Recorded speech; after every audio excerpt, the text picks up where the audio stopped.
முன்னாள் பிரதமர் Datuk Seri Najib Razak சம்பந்தப்பட்ட நீதி சீராய்வு தொடர்பில் அறிக்கைகள் விடுவது, கருத்துரைப்பது போன்றவற்றுக்கு எதிராக வாய்ப்பூட்டு போடுவதற்கு அட்டர்னி ஜெனரல் அலுவலகம் எடுத்திருக்கும் முடிவுக்கு இப்போதைக்கு கருத்துரைக்க விரும்பவில்லை.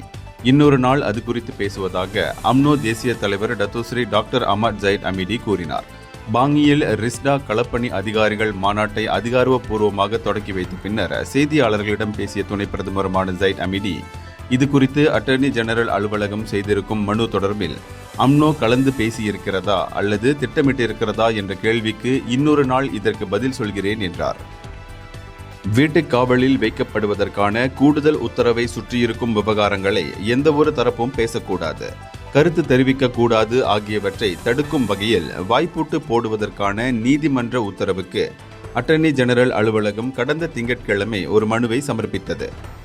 எஞ்சியிருக்கும் 6 ஆண்டுகள் சிறை தண்டனையை வீட்டுக்காவல் வழி கழிக்க வேண்டும் என்று அரச கூடுதல் உத்தரவு அனுமதிக்கிறது என்பதை அடிப்படையாக வைத்து நஜீப் வழக்கு சீராய்வு மனுவை சமர்ப்பித்திருக்கிறார்.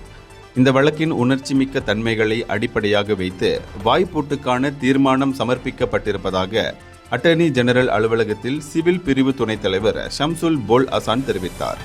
நஜீப்பின் இந்த நீதி சீராய்வு மனு விசாரிக்கப்படுவதற்கு தகுதி உள்ளது என்று மேல்முறையீட்டு நீதிமன்றம் 2-1 என்ற அடிப்படையில் 3 அடங்கிய நீதிபதிகள் அமர்வு கடந்த ஜனவரி 6ஆம் தேதி தீர்ப்பளித்தது.